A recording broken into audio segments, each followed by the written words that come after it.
What's up, guys? Welcome back to more Reddit stories about entitled people, crazy people, and everything in between. Hope you're all doing wonderful today. Be sure to subscribe if you haven't yet, and as usual, let's get right into today's Reddit posts. Am I the a-hole for making my husband carry his own stuff on a camping trip? My husband and I, along with two couples we're friends with, all early to mid-40s, decided to go on a backpack/hammock camping trip. All of us, except my husband, are experienced campers. I was very surprised he wanted to go, but also happy he wanted to participate in an activity I enjoy. Before the camping trip, we all met up multiple times and discussed what to bring and agreed we needed to pack as lightly as possible. We would be carrying everything in backpacks and sleeping in hammocks. My husband also agreed with this.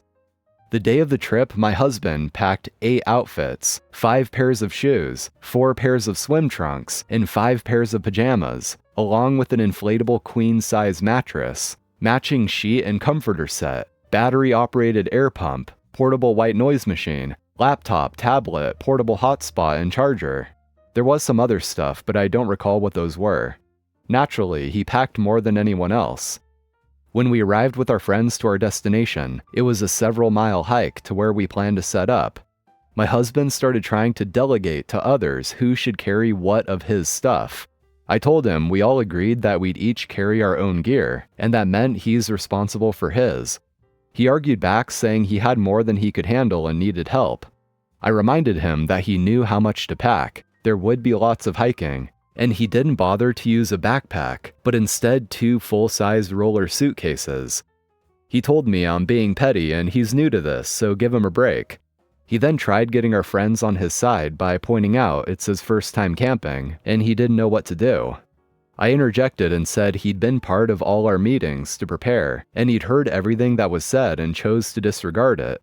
I then encouraged our friends to stick to our agreement of everyone carries their own stuff, and said it's not fair to me or anyone else in the group to put extra burden on ourselves by carrying my husband's stuff, because he made the poor decision to grossly overpack.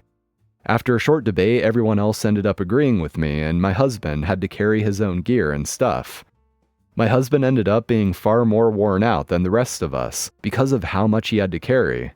Now he's tired, cranky, and sore, and still saying I was unreasonable to expect him to carry all of that on his own.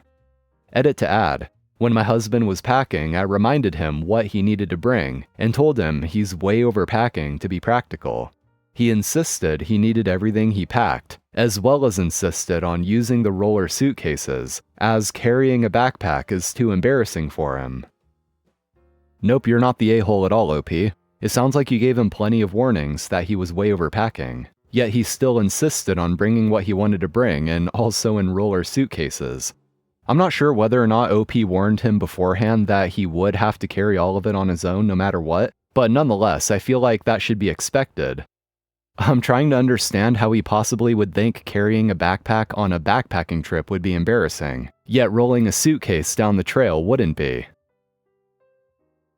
Some lady tries to drive through my backyard and side yard. I live in an end-unit townhouse. Then there's about 20 feet of grass to the side, and another group of 4 townhouses. Some people have fenced-in yards, most do not. Behind my house, there's another row of townhouses, so it's pretty much everyone's backyards back to back. I was cutting grass, had just finished actually, and was bringing the mower back when I saw a BMW SUV driving through everyone's backyards. It then tried to turn between my house and the building next door to get back to the road. I waved her down and she stopped and rolled down her window. I told her to turn around and that she couldn't drive through my yard. I know there's 2 water lines and 2 sewer lines in the ground between the 2 buildings, probably data and electric as well, since the proximity of the buildings in this neighborhood leaves little space for utilities to be run. The ground between the 2 buildings is also kind of a low point, so it stays wet and soft. I don't dare drive through there myself, and I don't want anyone else driving through there. So she said, "Why not?" I said, "It's my property. There's utilities in the ground here. I don't want you driving through. Turn around and find another way out." "How am I supposed to get out?" "Turn around and leave the way you came in. Drive through someone else's yard, I don't care, but don't use my yard." And then I asked, "Why are you even back here?" "I'm looking for my rental property." "Why don't you look from the road? It's a lot easier." No answer. Then she starts driving right at me. Not very fast, but she gets right in front of me. And again, I tell her to turn around. My girlfriend came outside because of the commotion at this point. I told her to take a picture of the license plate and call 911.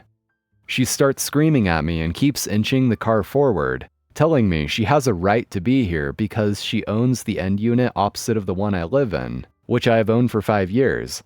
I told her she was lying because I own both of these units and the lots they sit on. At this point, my girlfriend had gotten through to the 911 operator and was explaining the situation and reading the woman's license plate. When she heard the phone conversation, she finally backed up and left another way. Karen gets arrested by native cop.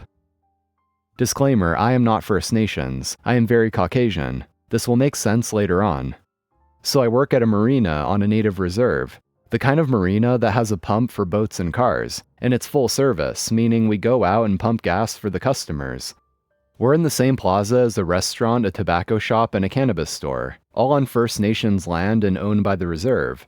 Super easygoing place. The management takes such good care of their employees. I couldn't ask for a better job.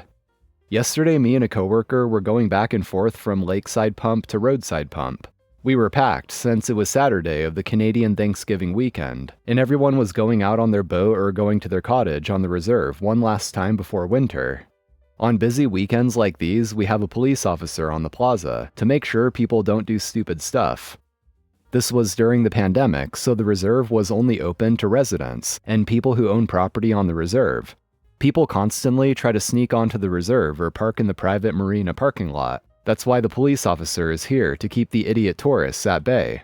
We'll call the cop NC, native cop. NC is a super great guy. As someone who's not fond of police myself, I can vouch that this guy is one of the good ones. So during a big rush of customers, entitled Karen pulls up. So quick backstory. According to my boss, entitled Karen came to the pot shop every other day and would always complain about bad product or some BS like that. So when she pulls up, instead of telling me she's getting gas, she just walks away. I call back asking if she's getting gas. "Excuse me, sorry, are you getting gas?" I ask. "No," she says and continues to walk off. Meanwhile, there's a line of cars behind her. "I'm sorry, but if that's the case, you're going to have to move your car. We have other people waiting for gas." Karen continues to walk off towards the other side of the plaza. At this point, the native cop sees what's going on and goes to talk to her. I see a wave of realization wash over the cop's face as he stops her. Their conversation is out of earshot, but I heard something along the lines of, "How am I supposed to know? I know my rights," from Karen, and "Ma'am, you're banned from the premises," from the cop. They move back to the car. Meanwhile, I'm trying to calm people down in line who are all pissed off that this car is in the way. "Ma'am, for the last time you're banned from the premises for 30 days. That was 9 days ago. You still have 3 weeks until you're allowed on First Nations land." "But I wasn't on Plaza property yet. I'm just at the gas shack. What right do you have to talk to me that way?" From that tree to that tree is also native land and thus Plaza property. He gestures to 2 trees on either side of the asphalt lot. "I'm going to have to ask you to leave." "What, so now an Indian can arrest a white woman? Am I right, man?" As she gestures towards me, I am obviously taken aback. I say nothing. "Traitor," she mumbles. "You don't understand how they treated me back there." And the cop says, "For the last time you've been banned from the entirety of the plaza. You can come back in 3 weeks, but you have to leave the premises immediately." "But you're not even a real cop. You don't have any authority on me. Get off your power trip, Indian." "I assure you, ma'am, that I am part of Reserve's name Police Department, and if need be, I have full authority to arrest you as any other police officer would." "Oh yeah, sure, buddy. I'm suing Plaza Name and I'm getting you all fired."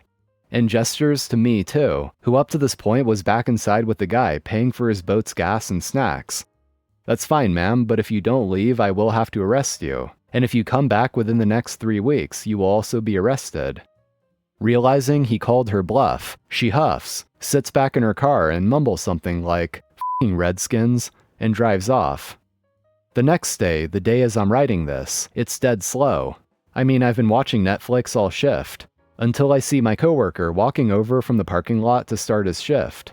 Behind him, I see Karen being put up against a car, screaming as the native cop cuffs her. It's just barely out of earshot, but I see the native cops say what I'm assuming is the whole "you have the right to remain silent" blah blah blah. As this is happening, I can hear Karen yelling, "What, so I'm getting arrested by an Indian cop? What a load of shit. I'm getting you fired. I'll f***ing sue everyone." And the cop pulls her over to the other side of the parking lot where I'm assuming the car was parked.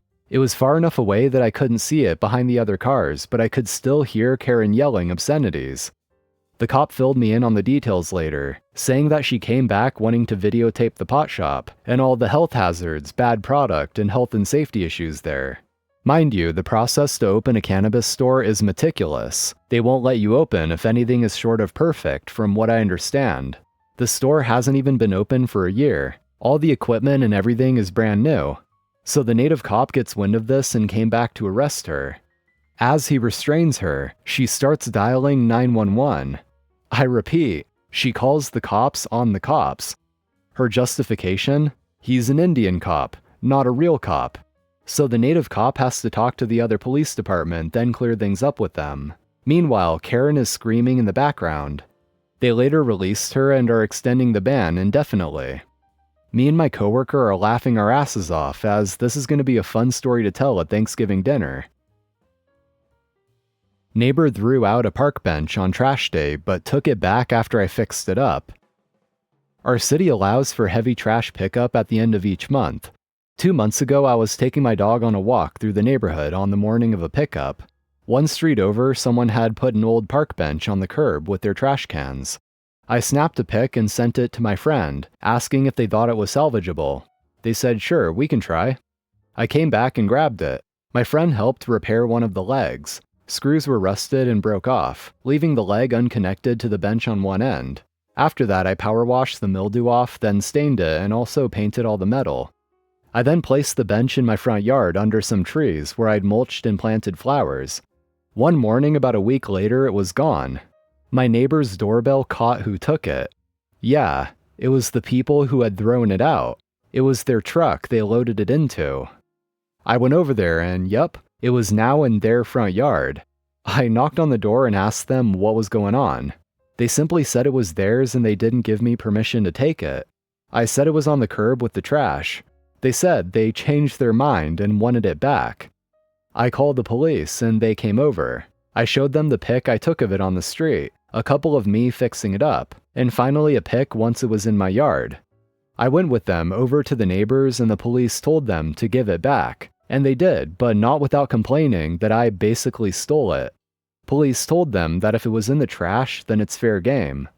I think they knew it was wrong, or they wouldn't have snuck over to take it after dark.